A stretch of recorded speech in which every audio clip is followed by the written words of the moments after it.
Alam nyo ba mga kababayan na tinakot pala ng isang kongresista si VP Inday Sara kanina sa Kongreso ng kulong? Contempt mga kababayan.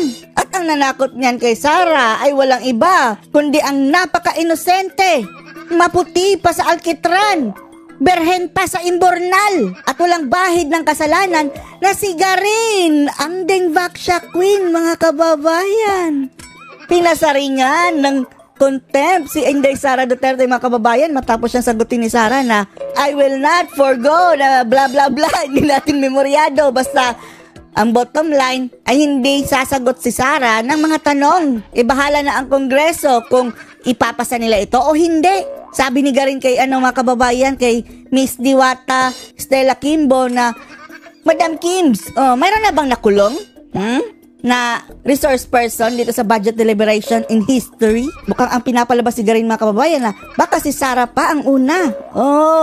Pero hindi po nagpapatinag si Sara mga kababayan. At ang sabi niya, wala akong pake. Kaya nga daw hindi niya pinapunta ang mga tauhan niya mga kababayan dahil mayroon na siyang intel May nakapagsabi na sa kanya na mayroong script ang pang-aatake nila doon sa Kongreso. Kaya pumunta siya mag-isa dahil kung mayroong makontempt, siya lang, hindi madadamay ang mga tauhan niya. Panoorin niyo po mga kababayan. Madam Chair, I will forgo the opportunity to defend the Office of the Vice President 2025 budget proposal by question and answer, and I will leave it to the House of Representatives to decide on the proposal as presented. Yun pala no, at taas. Hindi natin memoryado. So, Madam Chair, I do respect the contention of the Vice President. Eto si Garin mga kababayan, ang Dengvaxia Queen. The last question is to the Honorable Chair. Yeah. As it was mentioned si Kimbo earlier. Madam Chair, I am not sure, but can you appraise us in the history of the Congress of the Philippines during budget briefings and deliberations? Has the Committee on Appropriations ever detained any resource person? Mayroon na ba daw na-detain in the history? So anong nananakot ka ba Garin? Anong ibig sabihin mo? I-detain mo si Sara?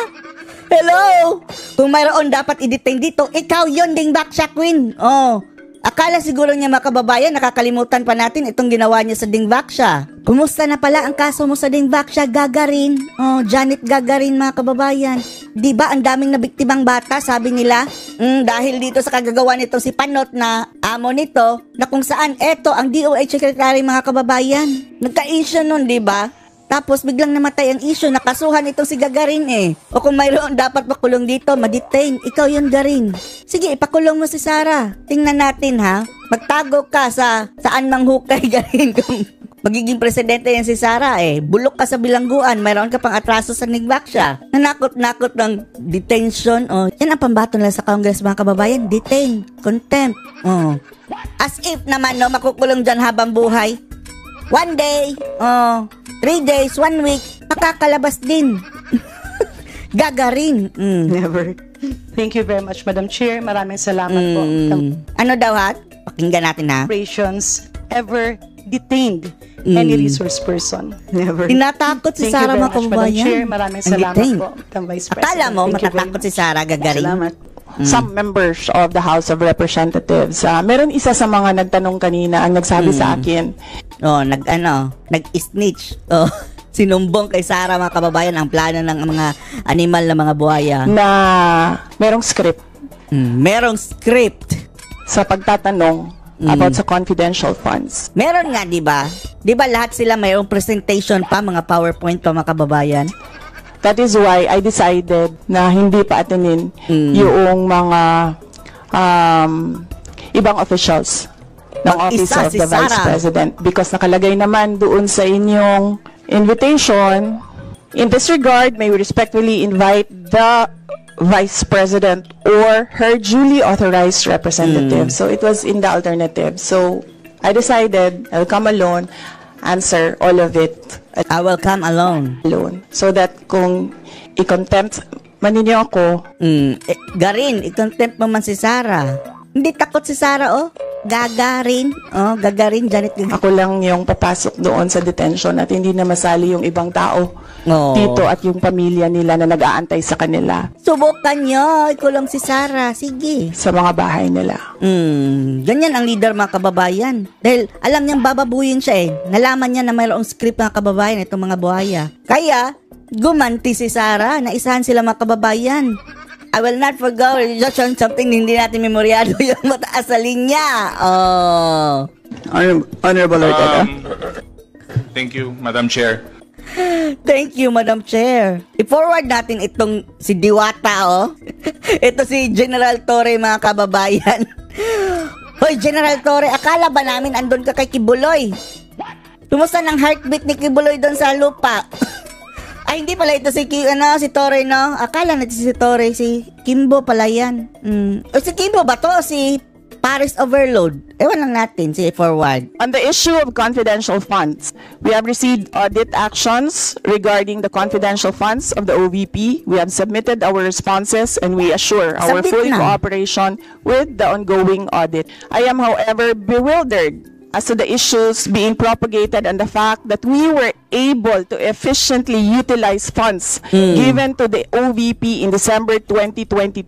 Considering that in the government, usually we disperse millions, if not billions of pesos in a single day. And what makes it even more perplexing is that government agencies are often criticized for low budget utilization rates. Bakit palagi nilang binabala yung confidential fund? Inodot din ng COA eh. Ando na sa COA. Hayaan mo munang matapos ang audit. Oh, at isa pa, paulit-ulit. Last year, ganyan din. Hanggang ngayon. For this proposal, as an example, we were even required to explain the low utilization or disbursement rates and present a catch-up plan for such. Which then, sabi nila, Waldacera, eto nga low utilization rate, pero nakaka-catch up. brings us to the matter of impeachment. Bilang isang kaibigan, I will not violate the confidence of a few members of the House of Representatives who have either Pero mga kababayan ha, alam nyo ba na nagpaplano itong, hindi nagpaplano pero nananawagan itong si Trililing sa dalong kanin, mga kababayan ngayon. Oh, dito sa mga congressman. Ganito na ba kalakas si Trililing ngayon ha? I believe, sabi ni Trililing. Wow, pang search no?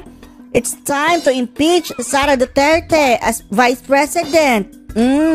Sama-sama tayong mananawagan sa ating mga mambubutas. Impeach Sara / impeach Sara, sabi ni Estela, mga kababayan. I believe.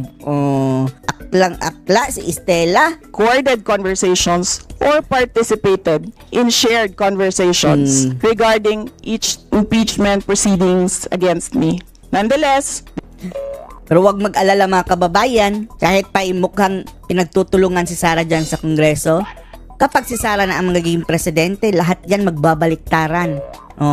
At yung talagang nanguna ngayon sa paninira sa kanya, lagot yan.